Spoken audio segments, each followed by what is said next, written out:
In this episode, Mhm. find out what happens when your payments are tardy. Tardy. Tardy, like late. That's a weird way to say it. It's a mature way of... A mature. Mature. Hmm. Yeah.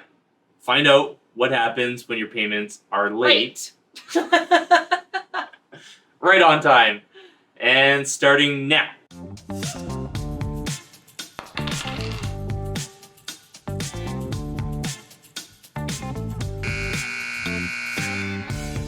Do you have Wordle? Have to watch an ad. Well, while we're waiting for Jess's ad for the Wordle to be over, please define for us what a deferred payment is. Well, a deferred payment. When a lender or bank allows you to skip a regular payment and not have it lower your score. So during COVID, the government came up and banks started offering out these deferrals like they were candy. Mm-hmm. They were tempting. And even if you didn't need them, a lot of people took advantage of them. Yeah. Why not? You don't have to pay your bills. You can do more online shopping if you want. No! Because there's extra money because you're not paying your bills right away. And that's why we're in trouble right now. But even if you're using that money for building your investments or just to build up a safety net in case something happened, no one knew what was going to happen. So do you think people actually did that? A lot of people did. Oh. Well, my circle did not. Stop hanging out with the kids, okay? They're a bad influence on you. But the stats would show that the debt amount actually went down during COVID. A lot of that had to do with the fact people were taking money and putting it towards higher interest debt and that kind of stuff. Oh. It was a good idea. Yeah. The point of it was to defer, to help people out. Yeah. And it didn't lower your score, which was nice. But what no one really talks about is the effect it had with how underwriters or lenders would see those deferred payments. In their mind, when they looked at and saw a deferred payment, essentially they would look at it as, well, if you couldn't handle your finances during an emergency, then what happens when there's another emergency? Now they get a little concerned that you won't be able to pay them back next time there's a natural disaster or a pandemic or whatever. Right. The reason why I still think this conversation is important is because if there is a deferral or an opportunity to defer in the future, even if it's just like skipping a payment on your mortgage, or maybe there's a forest fire or flooding, or I don't know, locust invasion. Oh. My nightmare.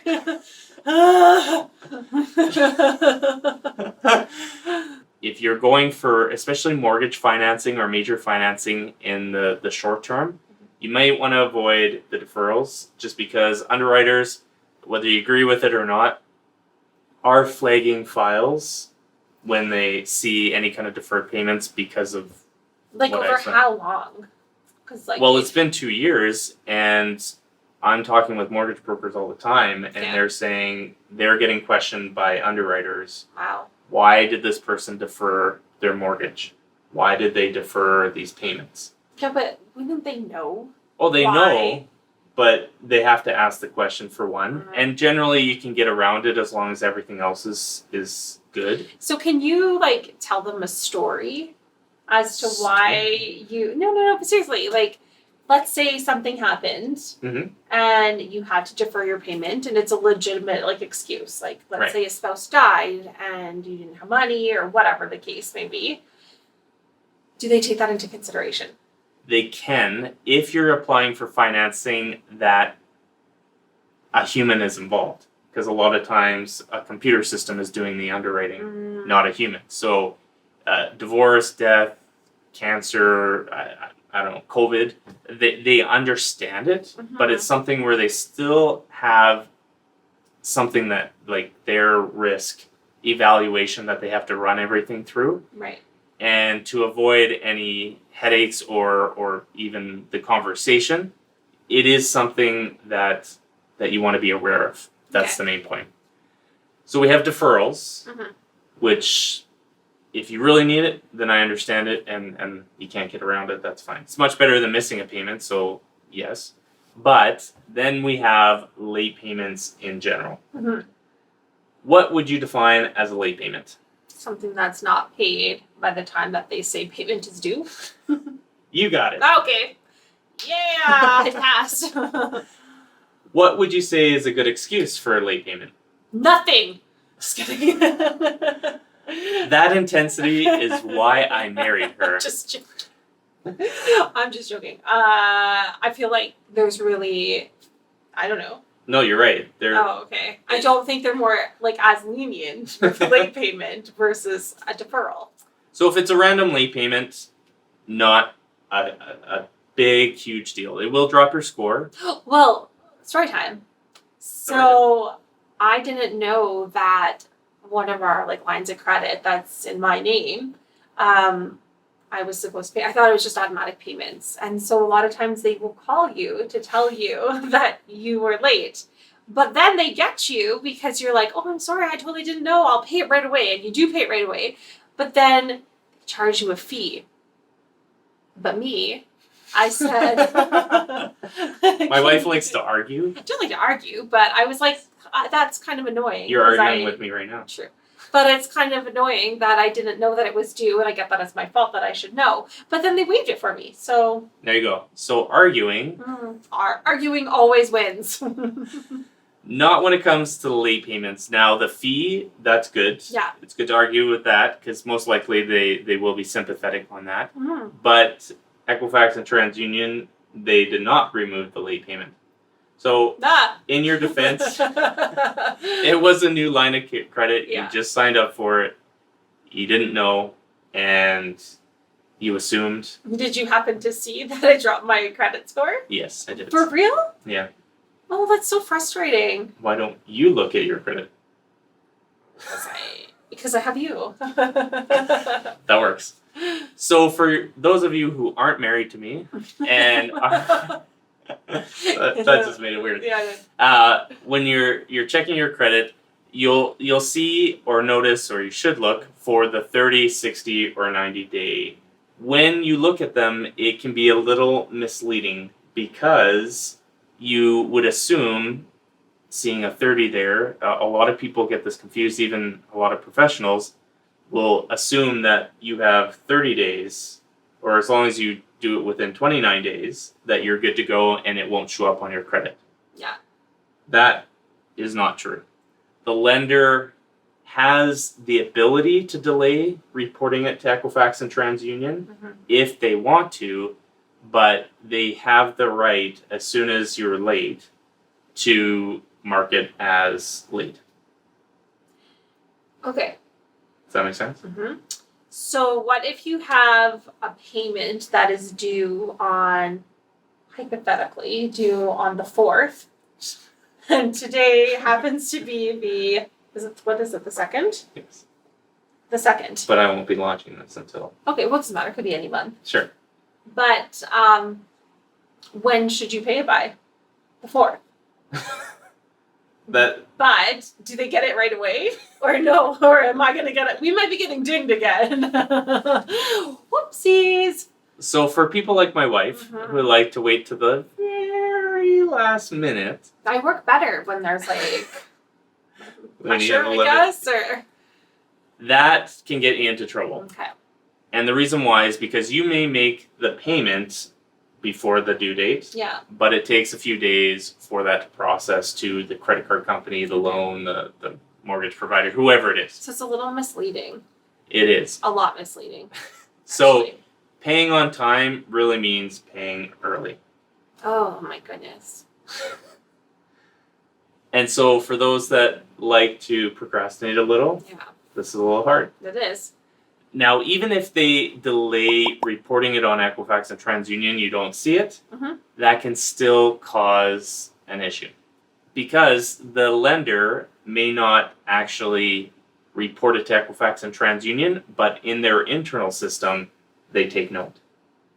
So if you are tardy with your payments, then essentially at that point, it may not ding your score with Equifax and TransUnion, but you could get declined or charged higher interest rates the next time you apply with that lender.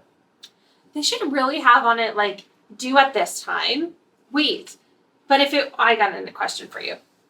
I have lots of things going on in my head right now. The Wordle? What's the Wordle of the day?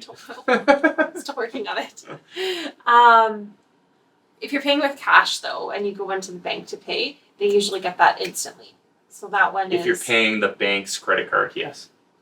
Yeah. But if you're taking cash into the bank and then you're paying off another institution's Oh yeah, loan? no, that's not what I meant. Right, okay. I meant like, but that's Yeah. good to clarify. So you can pay on that date if you're paying with cash. Are you looking for ways to pay at the last minute? No, I'm just really confused by it because one, it's very frustrating when they have like every credit card has a different due date. Yeah. How are you supposed to stay on top of that and know that, oh, this credit card is due on this day, the next one is due like a week later? You should get a cat calendar. Oh my gosh. It's so frustrating. And then you like, people like me, you focus on the number and then it's not even the right number they're giving you, like the date to pay. It's I'm triggered. I'm triggered by this. Don't kill the messenger, please. Anyway. So one of the things that you can get around that was there's a solution? There is a solution. You could mark it on a cat calendar if you're old school, okay. But you could put a recurring reminder in your phone. Yeah. Like that. None of those hit in the spot. Not yet. The other thing that I suggest is automating the minimum payment. So that... And you can choose the date that you want? That's right.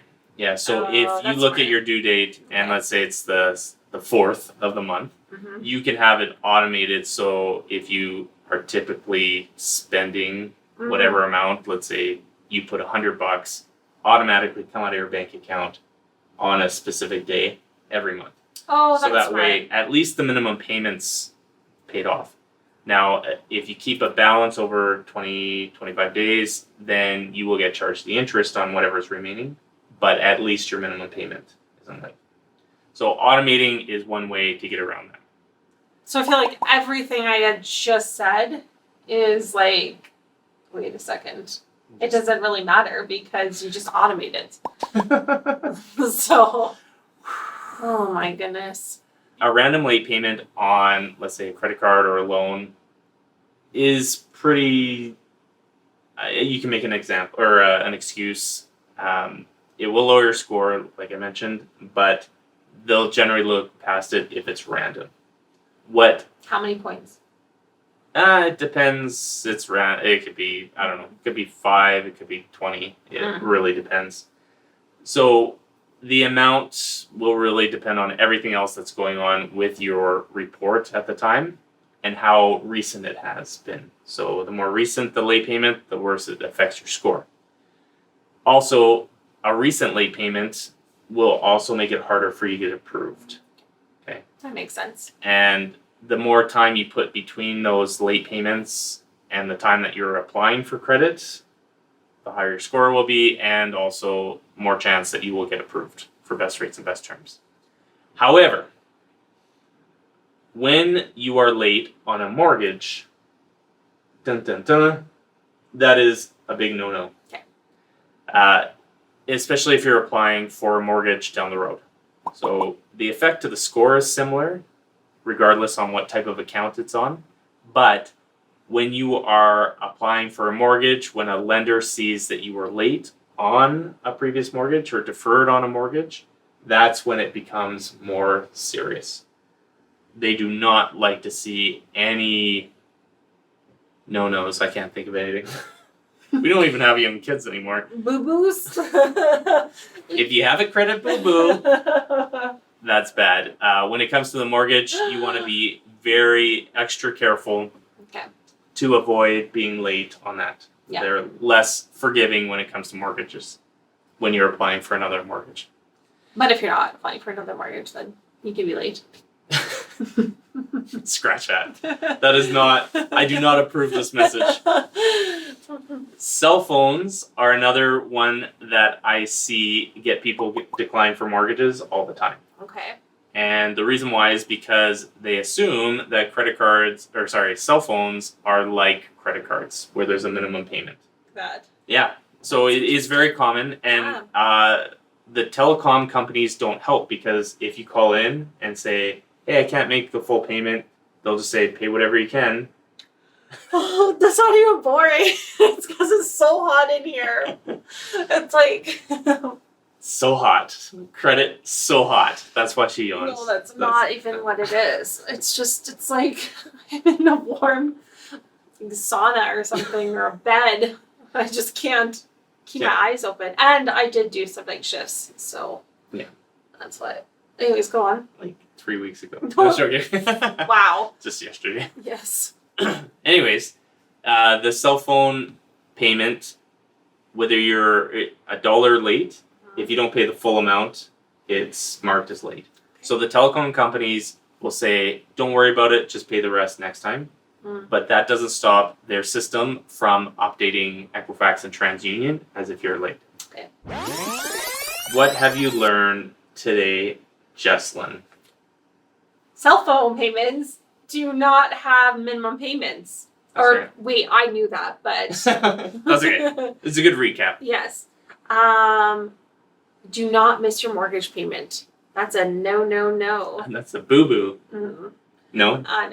Okay. And then what else did I learn? Oh, automate your payments, guys. Automate them. Or bring cash to the bank and pay at the bank. Do not wait to the last minute. Do not look for ways to procrastinate.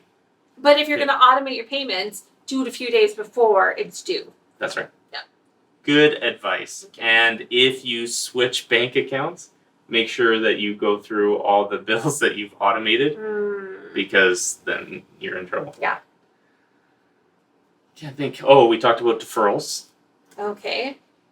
And that was just more FYI, just Yeah. in case. So if you need a deferral, that's fine, but you want to avoid it if you can, especially if you're going for any kind of mortgage financing in the near future. Mm-hmm. Borrow, beg, steal, no. Any of that. But yeah, just be aware that it could delay things or get you flagged when you go and apply for a mortgage down the road. Got it? Got it. Awesome. If you have questions, comment below, and I will do my best to respond as quickly as possible whenever Jess is not telling me to do other things. I will look through the likes, shares, and comments to see if this episode was a complete waste of our date night or not. It's never a waste of time talking about credit. Oh, wow. You can check out exclusive content on our social media sites listed here.